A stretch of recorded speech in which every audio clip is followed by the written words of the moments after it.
What if I told you that some of the most profitable real estate opportunities aren't new buildings? They're old ones?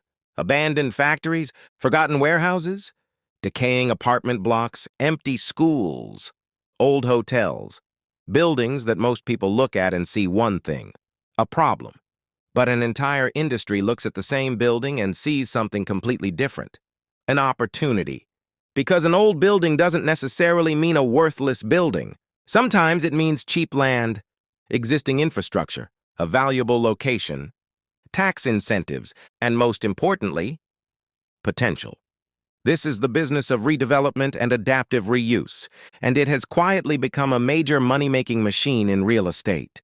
A developer can buy a neglected building for millions less than the cost of acquiring prime land and constructing something from scratch. Then comes the transformation. A warehouse becomes luxury apartments, a factory becomes offices, a school becomes a hotel, a forgotten shopping center becomes a mixed-use development. The building changes. But the real trick is something deeper. The developer isn't really buying the building. They're buying the gap between what the property is worth today and what it could be worth tomorrow. And once you understand that, you start seeing old buildings completely differently. Level 1. The building isn't the asset. Let's start with the biggest misconception. When people see an old building, they think about the structure: the walls, the roof, the windows, the plumbing, the damage. But experienced real estate investors often think about something else: the location. Imagine an old warehouse sitting on 2 acres of land in a neighborhood that has suddenly become desirable. The warehouse might be worth very little.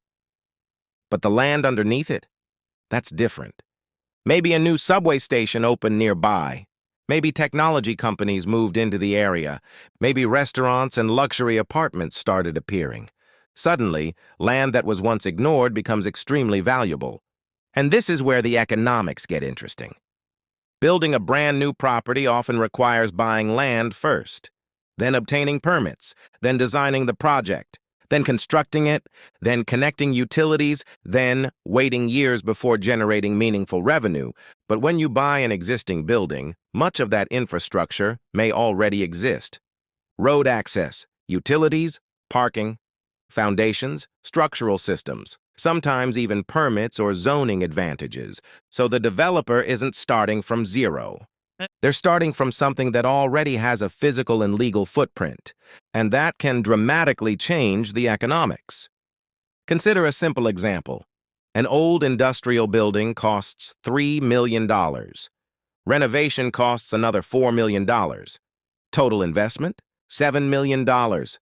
After conversion, the property could potentially be worth $12 million. That's a $5 million increase in value. Not because someone discovered gold underneath the building, but because someone changed what the building was capable of producing. And that leads to the second level. Level 2. The secret isn't renovation, it's repositioning. Most people think redevelopment means fixing something. But the most profitable projects often involve something much bigger: changing the property's purpose. A developer doesn't simply ask, "How do we make this building look better?" They ask, "What does this location need?" That question can be worth millions. Take an old warehouse in an urban neighborhood. 20 years ago, industrial space might have been exactly what the area needed. But as the neighborhood becomes more residential, demand changes. Suddenly, apartments become more valuable, so the warehouse gets converted. Or consider an old office building. If demand for traditional offices falls, the building can become a problem. But perhaps the location is perfect for apartments. Now, the same building has a completely different economic future. This strategy is known as adaptive reuse, and it has transformed buildings across cities around the world. One famous example is London's Battersea Power Station. For decades, the massive former power station stood largely unused. Then developers transformed the site into a huge mixed-use destination containing homes, offices, retail, restaurants, and public spaces. The building's history became part of its value. That's important, because developers aren't always trying to erase the past. Sometimes, the past is the product. An old brick wall can become a luxury design feature. A historic facade can become a marketing advantage. A massive industrial interior can become an architectural selling point. Suddenly, what looked outdated becomes premium, and this reveals a powerful lesson about wealth. Value isn't always created by building something new. Sometimes it's created by seeing a different use for something that already exists. But there's another piece of the puzzle, and this is where the business starts becoming much more sophisticated. Level 3. Here's something many people misunderstand about real estate. The person controlling the project doesn't necessarily have to personally own every dollar invested in it. Large redevelopment projects are often financed using a combination of equity, bank loans, private investors, institutional capital, government incentives, and sometimes tax credits. Let's say an investor identifies an abandoned building with huge potential. Purchase price, $5 million. Renovation, $8 million. Total project, $13 million. The developer may not have $13 million sitting in a bank account. Instead, they might contribute some equity. A lender provides debt. Other investors provide capital, and the project becomes a financial structure. Now imagine the completed property is worth $25 million. The developer has created a $12 million difference between total project cost and potential value. Of course, that's not automatically $12 million in profit.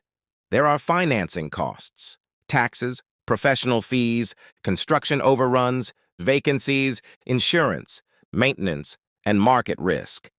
But this is the basic engine behind property development. Control a valuable asset with a carefully structured capital stack. And sometimes governments make the opportunity even more attractive. Why? Because cities have a problem. Abandoned buildings reduce property values. They can create safety issues. They can hurt local businesses. And they can leave entire neighborhoods looking economically dead.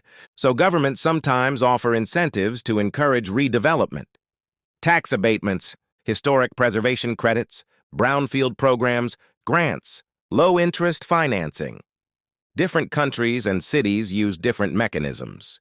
The logic is simple. If private developers can turn a neglected property into something productive, the entire neighborhood can benefit. And that creates another fascinating phenomenon. The neighborhood itself can become part of the investment.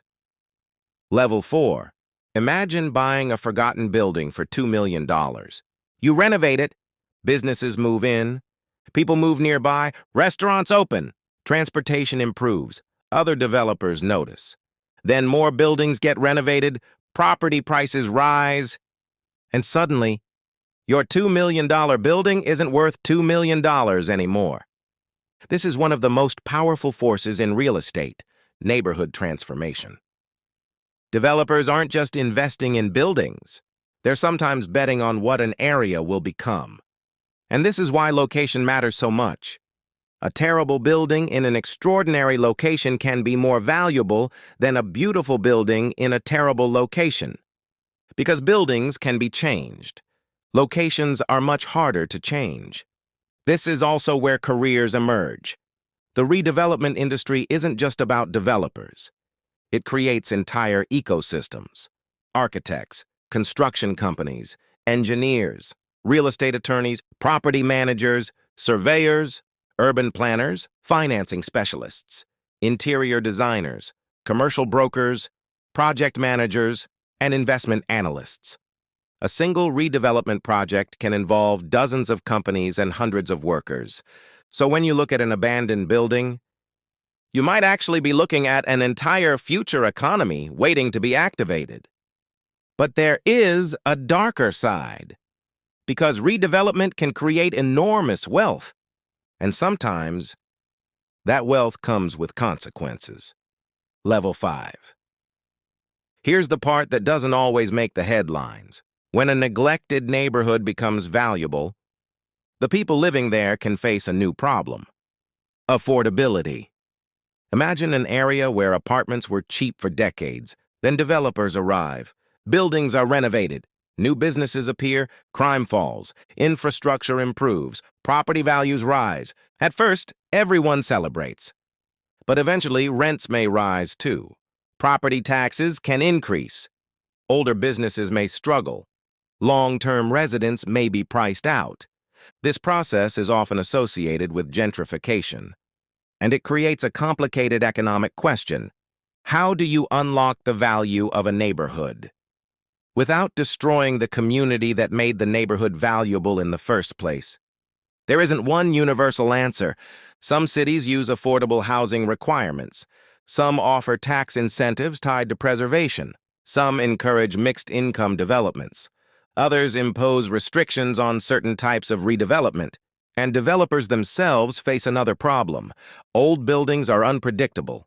A new building can be designed around modern standards. An old building can hide surprises, asbestos, lead paint, weak foundations, outdated electrical systems, structural problems, unexpected plumbing issues, historic preservation requirements. A renovation budget that looked like $5 million can suddenly become $8 million or $10 million. And if the market changes while construction is happening, the entire investment thesis can collapse. Interest rates rise, demand falls, construction costs increase. Financing becomes more expensive, and suddenly the building that looked like a gold mine becomes a financial nightmare. That's why successful redevelopment isn't simply about finding an ugly building. It's about understanding what the market will pay for after the building changes. Conclusion. So the next time you walk past an abandoned warehouse, an empty hotel, an old factory, or a building that looks like it's been forgotten, remember this: someone else might be looking at the exact same building and seeing millions of dollars, not because the building itself is valuable, but because potential is valuable. The greatest opportunity might not be creating something from nothing. It might be taking something that already exists and changing what it can do. That's the real business behind old buildings. Buy the right location, understand the market, find a better use, structure the financing, control the risks, and create value through transformation. But there's an even bigger lesson here.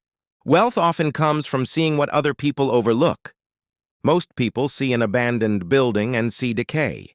An investor might see land, a developer might see apartments, an architect might see a landmark, a banker might see collateral, an entrepreneur might see a business. Same building, different perspectives, and sometimes the difference between an eyesore and a fortune isn't the building. It's the person who can see what it could become.